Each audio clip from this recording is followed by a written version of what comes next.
Kalau banyak orang musra tuh, kalau berdua mesra. Tadi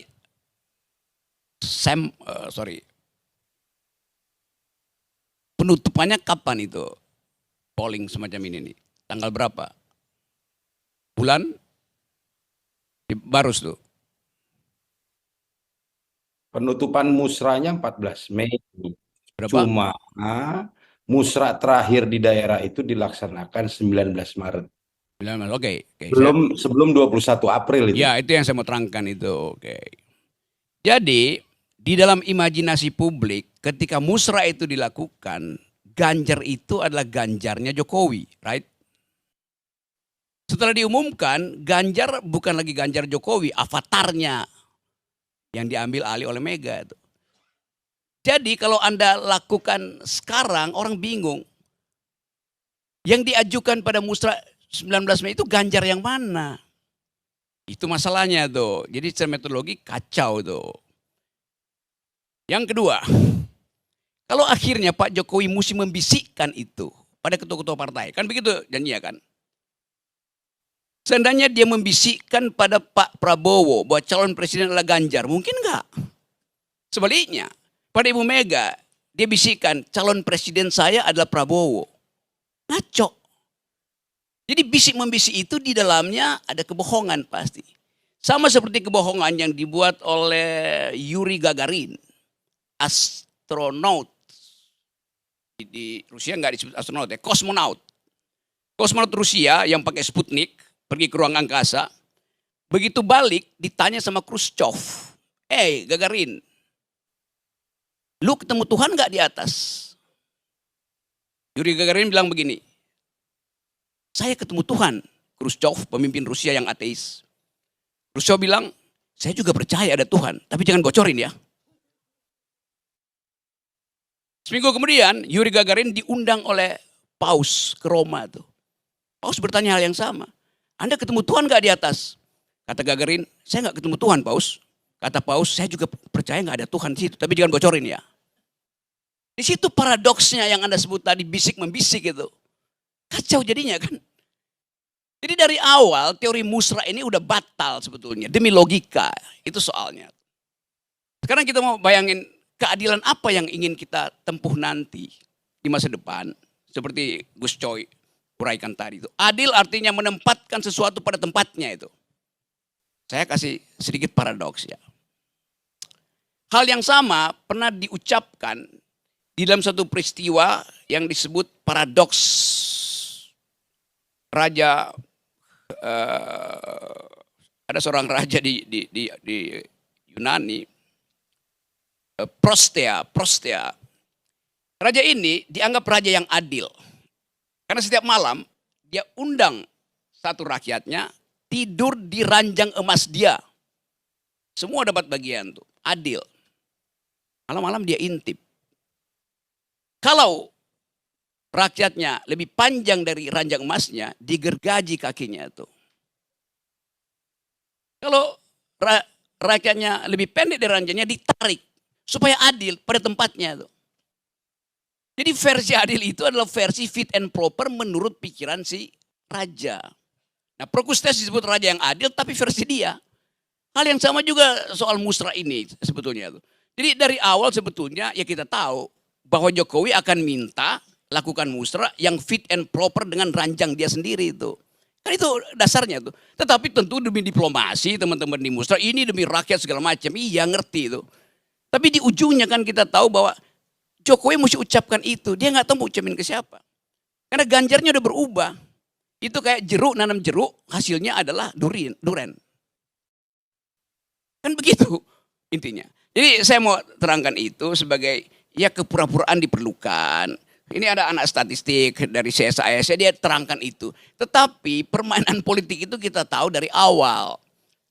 Jadi sebetulnya yang kita inginkan adalah ya udah Pak Jokowi itu di dalam keadaan sekarang justru dia membutuhkan kepastian siapa yang akan melindungi dia kalau dia lengser. Kan itu psikologi di balik musra. Cuman itu dasarnya tuh. Nah kepura-puraan itu yang terbaca oleh publik. Jadi sebetulnya ya udah betul Pak Jokowi biasa aja lah. Walaupun itu kan hak Jokowi iya. Di dalam sistem Amerika juga begitu. Tetapi tidak ada yang disebut mengendorse ketika seseorang itu endorsement powernya udah turun, udah lame duck sebetulnya. Walaupun riset bilang iya masih 72%. Iya itu risetnya siapa? Carta Politika. Dia juga yang riset hal yang sama tentang musra, sama aja dasarnya.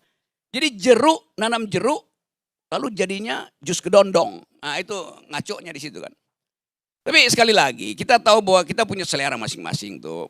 Kalau disebut di survei ini masakan Padang paling enak di mana tuh? Ya di Padang, nggak mungkin. Karena orang Padang nggak mungkin membedakan masakan yang setiap hari dia makan itu kan. Mesti tanya orang Jakarta tuh, masakan paling enak di mana tuh? Oh di Cikini itu. Saya makan masakan Padang, ternyata yang paling enak di Cikampek. Orang bilang kok di Cikampek? Ya karena sekali waktu saya makan di Cikampek, ternyata itu paling enak dibandingkan dengan yang di Padang dan yang di Cikini itu. Jadi begitulah kita melihat semacam ya kalkulasi-kalkulasi yang sebetulnya ujungnya adalah keinginan Jokowi untuk mendapat jaminan bahwa dia tidak akan dipersoalkan. Begitu Lengser. Kalau dia yakin dari awal dia nggak perlu cawe-cawe, kan cuma itu dasarnya kan. Jadi sekali lagi, oke, saya setuju aja nih. Ini kebetulan nih bijak semua yang ngomong malam ini. Karena takut untuk mengambil kesimpulan sebetulnya kan. Jadi udahlah. Tetapi kita tahu bahwa malam ini saya malah tadi nggak kepengen komentar soal musra. Kan sebetulnya kita mau cegah sebetulnya bicara hal yang burning issue hari ini. Johnny Plate ditangkap. Akibatnya apa nanti? Panjang akibatnya itu. Tetapi justru dengan yang panjang itu dimungkinkan ada bagian yang tidak pernah kita bayangkan akan terjadi sedikit kekacauan politik.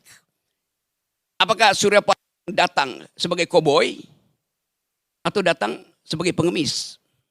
Mengemis kembali pada Jokowi itu. Atau dia bilang enggak, saya mau berkelahi itu. Kan itu intinya yang kita mau persoalkan. Sementara Pak Jokowi masih ingin ambil bagian dalam politik. Padahal Pak Jokowi itulah part of no part. Dia bagian dari yang bukan bagian itu. Karena bagiannya kan udah diambil sama Bu Mega. Jadi mau ngapain lagi sebetulnya kan. Ya mestinya itu yang kita persoalkan bahwa setelah keadaan hari ini akan ada cara baru memahami politik Indonesia. Yaitu menguji apakah Anies akan dapat moral clarity dari kalimat yang lagi ditunggu wartawan malam ini dari Surya Paloh. Atau Surya Paloh lagi kirim orang ke istana untuk nego lagi itu. Jadi itu yang kita ingin tunggu. Sambil kita tunggu itu, kita pastikan bahwa yang kita maksudkan dengan keadilan adalah kemampuan kita untuk membuat rakyat percaya bahwa ada pemimpin yang tidak seperti Prokustes. Yaitu mengajak tidur rakyat dan yang emas, lalu menggergaji kakinya kalau kepanjangan dan menarik kalau kependekan. Nah itu sebetulnya poin yang mau saya terangkan, karena kita punya kecemasan yang akan kita pilih nanti adalah manusia-manusia yang sebetulnya dibekali dari awal oleh konsep, tetapi dalam permainan politik mereka akhirnya membatalkan penyelenggaraan pemilu yang konsepsional. Ini bukan kesalahan mereka, ini kesalahan KPU. KPU hanya bertugas seolah-olah sebagai tukang angkat kotak suara tuh. Padahal di awal reformasi kita desain KPU itu sebagai public educator. Harus mendidik rakyat. Ucapkan positioning ideologi. Itu sama seperti kita bingung bagaimana PDIP mau menerima Sandi itu. PDIP basisnya adalah sosialistis. Sandi kapitalistis. Tapi mau dikawin paksa demi apa? Ya demi amplop. Kan soal-soal itu yang tidak kita halangi. Jadi kita kasih kejujuran. Biarkan PDIP muncul sebagai satu-satunya partai yang visi ideologisnya ketat, Soekarnois. Dasarnya begitu. Demikian juga Nasdem. Nasdem dasarnya adalah partai yang sifat keabangannya lebih menonjol dari sifat kesantriannya tuh. Jadi dalil itu. Yang terakhir kita mau tunggu ucapan Anies Baswedan. Ketika orang bertanya, nasib Anda apa? Ketika Johnny Plate pasti di penjara, kalau udah masuk kejaksaan pasti di penjara. Yang senang siapa? Mungkin PDIP. Karena PDIP nuntut supaya Nasdem itu diganti oleh PDIP, menteri-menterinya nggak diganti-ganti juga. Sekarang mungkin Jokowi anggap oke supaya dia nggak terlalu. Ya, saya kira kita nggak ada kepentingan lah. Iya, Anda atau nggak punya senang kepentingan. atau tidak saya suka. punya kepentingan untuk menjelaskan itu bedanya tuh. Itu soal Anda itu. Tapi saya menganggap bahwa PDIP blessing in disguise. Nah, terusnya sekarang Pak Surya jam 12 ucapkan aja saya sejak 12 malam berhenti menjadi pembantu Jokowi. Lebih fair gitu. Jadi nggak usah ngemis-ngemis lagi itu. Sebelum kalimat saya berlanjut menjadi provokasi, saya berhenti di sini. Makasih.